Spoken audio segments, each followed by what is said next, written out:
India speaks daily में आपका स्वागत है। इंडिया स्पीक्स डेली को सब्सक्राइब करें, इसके बेल आइकन को जरूर दबाएं। ज्वाइन बटन के जरिए आप इसकी सदस्यता जरूर लें और यदि इसका कंटेंट आपको गुणवत्तापूर्ण लगता है तो आप 100 रुपीज़ पर मंथ का सब्सक्रिप्शन जरूर पे करें। रेखा जी, क्यों सरकार एक्शन नहीं लेती है? मैंने आपको आप पूरे वीडियो को विश्लेषण देखिए, मैंने एक एक पॉइंट समझा दिया है। वो नहीं लेती क्योंकि उनको इंटरनेशनल मीडिया के दबाव में भाजपा और भाजपा की सरकार शुरू से रही है। और आपको हमारी पुस्तक गुरुजी पढ़ना चाहिए कि उन्होंने उस समय मीडिया के दबाव को महसूस किया था और उसके बाद एक न्यूज एजेंसी भारत की बनाई थी, लेकिन वो बनाए ही में रह गए। आज भी वो न्यूज एजेंसी घिसट ही रही है।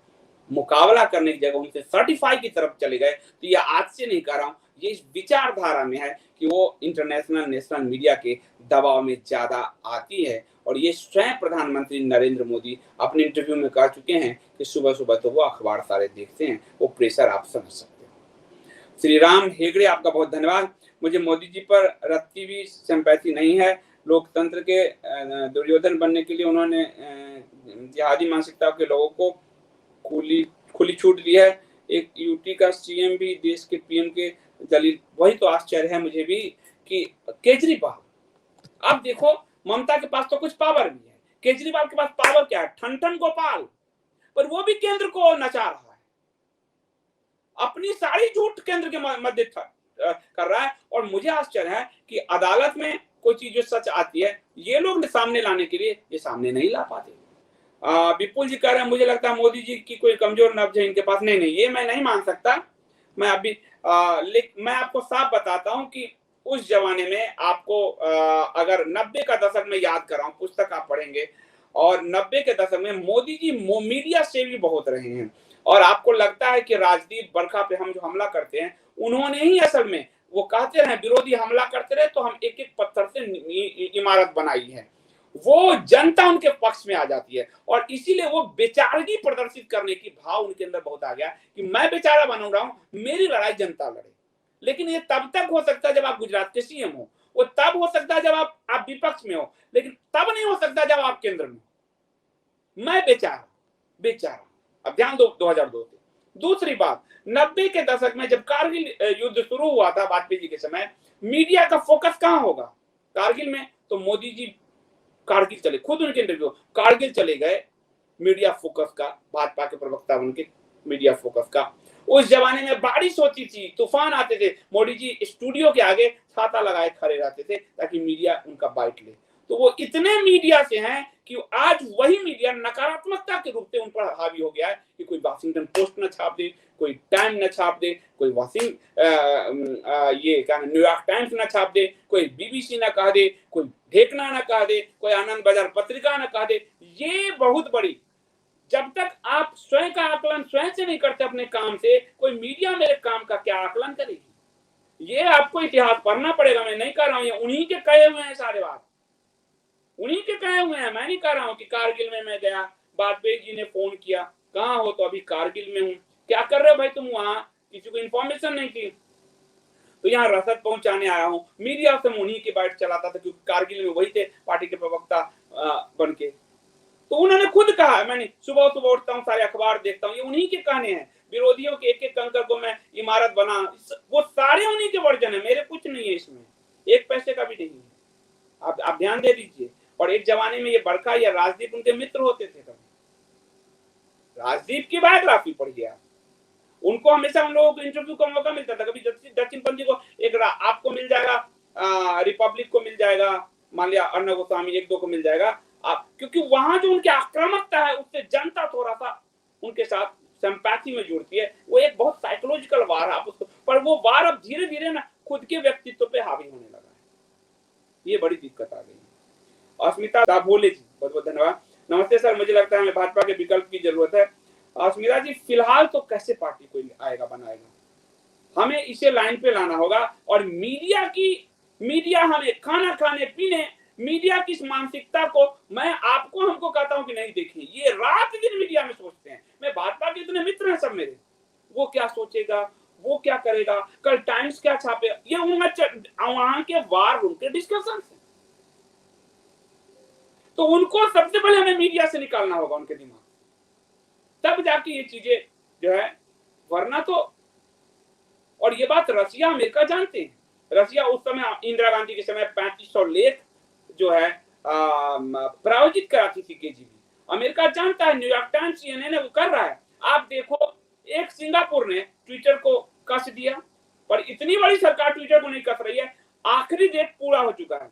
गूगल ने कहा है कि हम जिस देश में काम करेंगे, सुंदर पिचाई का बयान है कि हम जिस देश में काम करेंगे उसके लॉ को मानेंगे। ईस्ट इंडिया कंपनी जब आई थी तो उसने क्या कहा, हम ब्रिटिश के लॉ को मानते हैं, हम तुम्हारे लॉ नहीं मानते। और इस आधार पर उसने पूरे भारत पे कब्जा किया। यही आज के जो डिजिटल प्लेटफॉर्म हैं बड़े बड़े, वो कर रहे हैं। पर सरकार ने एक उनको 26 मई तक की समय सीमा दी कि भैया इस बीच में आप अपने आप को सुधार लो और अपने आप बताओ कि आपके यहाँ पदाधिकारी कौन होंगे, आपके रिड्रेसल सिस्टम क्या होगा, ये सब कहा। तो गूगल ने कहा, सुंदर पिचाई ने, कि हम जिस देश में काम कर रहे हैं उस देश के कानून को मानने के लिए बाध्य हैं।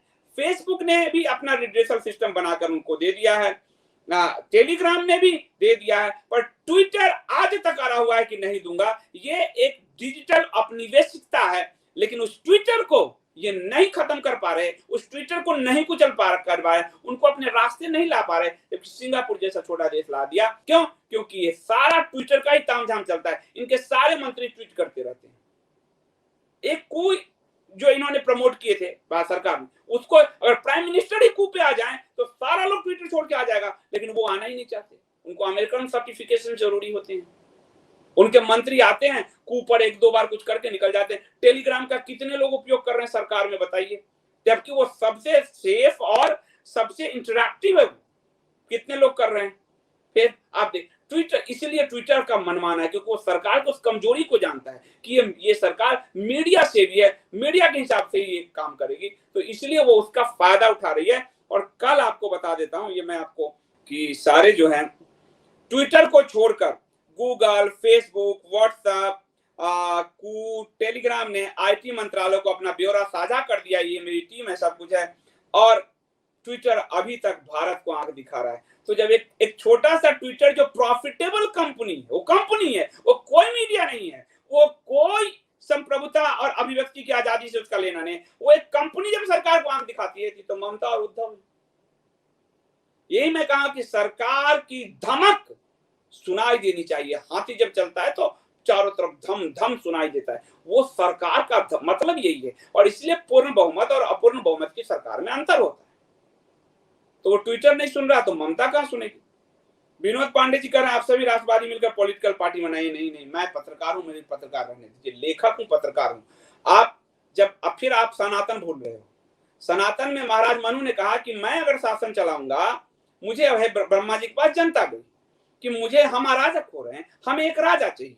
तो मनु को उन्होंने कहा कि मैं उच्छृंखल हो सकता हूं, सत्ता में कांटा ही लगा हुआ है, उस कुर्सी में कुछ दूसरी घेर नहीं लगा हुआ है। तो ब्रह्मा जी ने कहा कि आपके साथ वशिष्ठ भेज रहा हूं, यानी आज का लेखक, पत्रकार समाज वो भेज रहा हूं जो आप पर नियंत्रण करेगा। तो पत्रकार को पत्रकार रहने दीजिए, पॉलिटिकल मत बनाइए उसको। और तभी आप लोग कई बार सोचते हैं आप इसकी आलोचना क्यों कर रहे हो, उसकी आलोचना क्यों कर रहे हो, इसकी फेवर क्यों ले रहे हो। आप निष्पक्ष भाव से एक पत्रकार को सुनेंगे, उससे एक जन जागृति आती है। तुलसीदास ने नहीं कहा हम पार्टी बनाएंगे, तुलसीदास को अकबर ने बुलाया, कहा संतन को कहा श्री कृष्ण, कहा हमको क्या जरूरत है, जाओ। और वो क्रांति रामचरितमानस आज तक घर में है, अकबर को सब भूल चुका है। तो जो लेखक पत्रकार है वो अगर वास्तविक है तो वो समाज के लिए ही काम करेगा, वो राज्यसभा नहीं जाएगा, वो पार्टी नहीं बनाएगा। बाकी जो करते हो अलग बात है। मैं सनातन से एकदम, मैं सनातन के लाइन को जी रहा हूँ, उस लाइन को मैं क्रॉस नहीं करना चाहता जरा। अब शिव सिंह जी कह रहे हैं कि बाद में मोदी जी छक्का मारेंगे, हो सकता है मार दे, मैं भी तो चाहता हूँ मार दो भाई। और वो एनआरसी पे आपको पता है कि कल जो है वो सरकार ने, एमएचए ने, अफगानिस्तान, बांग्लादेश, हमारा पड़ोसी के अल्पसंख्यक अर्थात हिंदू, सिख, बौद्ध, जैन, पारसी और ईसाई समुदाय के जो लोग गुजरात, छत्तीसगढ़, राजस्थान, हरियाणा और पंजाब के 13 जिलों में रहते हैं, उन्हें भारतीय नागरिकता के आवेदन के लिए नोटिफिकेशन जारी कर दिया है, लेकिन ये सरकार जानती है कि लोग गुस्से में, इसलिए नोटिफिकेशन अब जारी किया गया है। इसकी तैयारी दिखती यदि उसके नियम तय हो जाते, अभी तक नियम तय नहीं है।